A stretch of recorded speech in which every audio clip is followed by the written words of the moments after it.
advertising world of picture television brings us the news of the world through two central news agencies called Reuters and the Associated Press.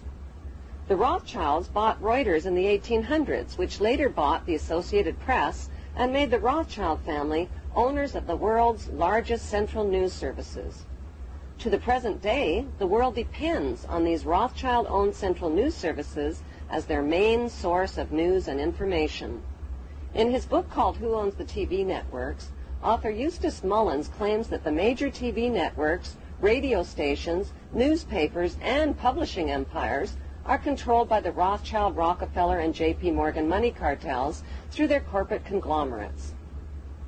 The bankster-owned media conglomerates include weapons manufacturers General Electric and Westinghouse, which profit from promoting wars. Control over the Internet, publishing, recording, and top cable companies can be traced back to the same Big Five media empires: General Electric, Time Warner, Viacom, Disney, and News Corp.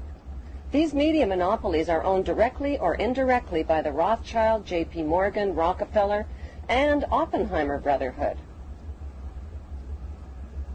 Yes, there are now more stations and more media voices, but they're all coming from the same ventriloquist.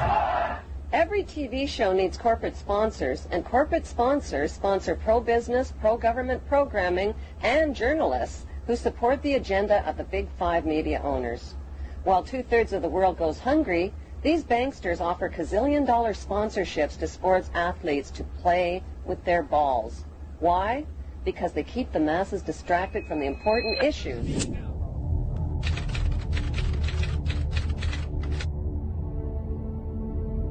And welcome back to the show. I scream, you scream. You know the rest. I scream, you scream, you know the rest. I scream, you scream, you know the rest. I scream, you scream, you know the rest. I scream, you scream, you know the rest. I scream, you scream, well, you know the rest. I scream, you scream, well, you know the rest. I scream, you scream, we all, well, you know the rest. I scream, you scream, you know the rest. I scream, you scream, we all know the rest. I scream, you scream, you know the rest. I scream, you scream, well, you know the rest. I scream, you scream, you know the rest. Mike Myers says, yeah, baby. Mike Myers says, yeah, baby. Mike Myers says, yeah, baby. Mike Myers says, yeah, baby. Mike Myers says, yeah, baby. Mike Myers says, yeah, baby. Mike Myers says, yeah, baby. Mike Myers says, yeah, baby. Mike Myers says, yeah, baby. Mike Myers says, yeah, baby. Mike Myers says, yeah, baby. Mike Myers says, yeah, baby. Myers. A child's happiness is priceless, especially on a birthday. A child's happiness is priceless, especially on a birthday. A child's happiness is priceless, especially on a birthday. A child's happiness is Priceless, especially on a birthday.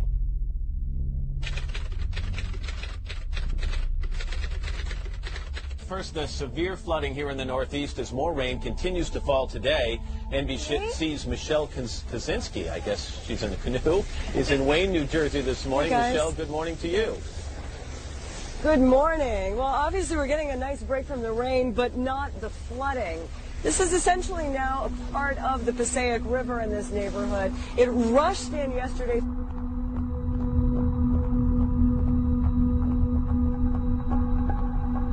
I just got a picture of the conditions that Kayla Brown has been living in for the past 2 months. Essentially, she was by the neck inside of what would look like a steel cage, roughly 4 by 4 by 6, and that steel cage was then inside of a larger container. Now, a massive search is underway in this field behind me because the victim herself told police that she believes as many as 4 bodies may be buried here. George? Boy, that is just horrific. Okay, Lindsay. An ABC News producer is being investigated by the network after reported evidence that a live camera shot on Good Morning America was doctored by falsely stringing police tape in the background. The shot featured reporter Lindsay Davis in Woodruff, South Carolina, where a woman was allegedly held captive in a storage container by a registered sex offender. Behind Davis, yellow police tape can be seen with the words, "Sheriff's Line, do not cross." A wider photograph of the scene shows that police tape was actually just attached to some ABC camera equipment to enhance the scene. Dateline NBC, a primetime news program, airs a story in 1992 entitled Waiting to Explode. The story includes footage demonstrating that a line of trucks produced by General Motors readily explode on impact. To see for ourselves what might happen in a side impact crash, Dateline NBC hired the Institute for Safety Analysis to conduct crash demonstrations. Unlike GM tests, the fuel tanks were filled with real gasoline. Look what happened. At impact, a small hole was punctured in the tank. According to our experts, the pressure of the collision and the crushing of the gas tank forced gasoline to spew from the gas cap. The fuel then erupted into flames when ignited by the impacting car's headlight. After the program airs, one of the firemen at the taping of the crash contacts GM. The conversation inspires a full-scale investigation. 3 months later, NBC is forced to reveal their role in fabricating the news. NBC's contractor did put incendiary devices under the trucks to ensure that there would be a fire if gasoline were released from the truck's gas tank. We said the crash, quote, forced gasoline to spew from the fuel cap, end quote. GM says since the gas cap was the wrong cap for the GM filler tube, and because the gas tank was overfilled, the cap came off when the impact occurred. We agree with GM that we should have told our viewers about these devices. The Dateline reporter, however, said, quote, at impact, a small hole was punctured in the tank, unquote. GM has now x-rayed that tank and found no hole. We acknowledge the placing of the incendiary devices under the truck was a bad idea from start to finish. That's our new policy, and we'll be right back. Look at a pyramid. In the first couple layers, the really eager, hard-working young journalists are out there trying to get the stories, trying to make a name so they can move up that pyramid. Well, the further they move up the pyramid, the more they realize that, the outlets really aren't interested in major news that rocks the boat.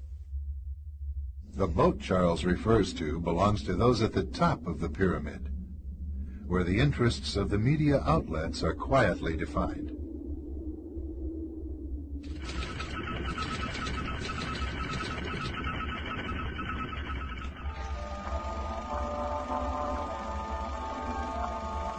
The year is 1917, and Representative Oscar Callaway enters a disturbing statement into the U.S. Congressional Record. The statement reveals why J.P. Morgan interests hired 12 high-ranking news managers. The 12 were asked to determine the most influential newspapers in America. They were to figure out how many news organizations it would take to control generally the policy of the daily press of the United States. The 12 found it was only necessary to purchase the control of 25 of the greatest papers. An agreement was reached. The policy of the papers was bought, and an editor was placed at each paper to ensure that all published information was in keeping with the new policy. Soon, that policy would be defined by a front group formed by J.P. Morgan and his colleagues. In fact, Morgan's personal attorney was founding president of the organization, the Council on Foreign Relations.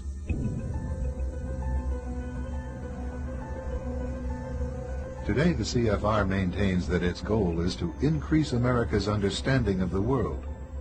However, the actual objective of this highly exclusive club is revealed by the rare admissions of the insiders themselves.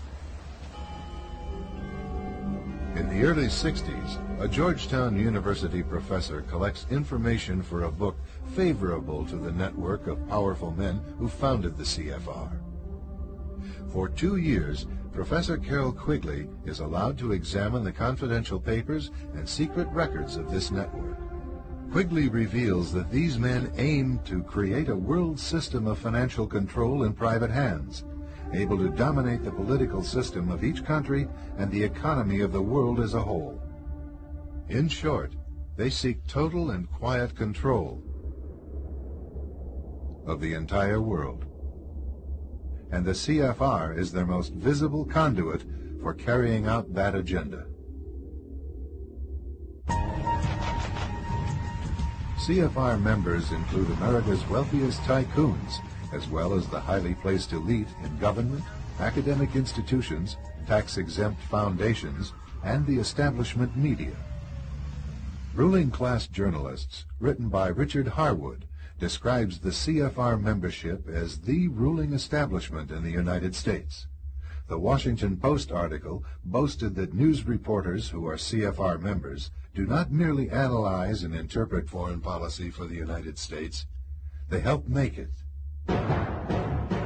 Who are these policymakers? Many of their faces are familiar. NBC's Tom Brokaw, CBS's Dan Rather, ABC's Barbara Walters, Jim Lehrer of PBS, William F. Buckley of National Review, media mogul Rupert Murdoch, owner of the giant multifaceted News Corporation.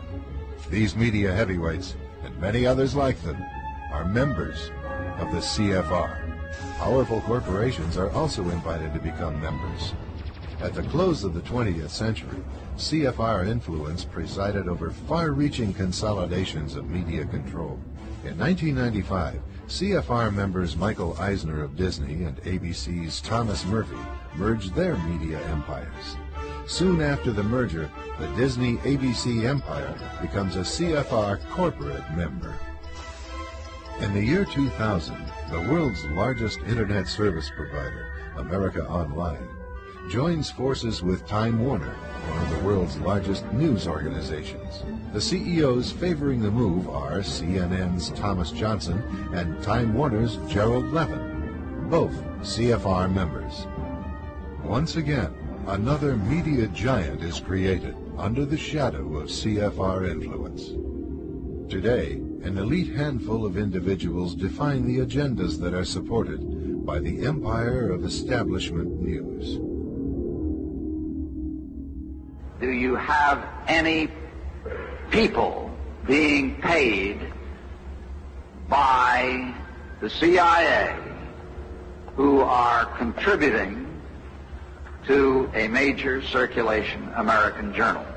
We do have people who submit pieces to two American journals. Do you have any people paid by the CIA who are working for television networks? This, I think, gets into the kind of getting into the details, Mr. Chairman, that I'd like to get into in executive session.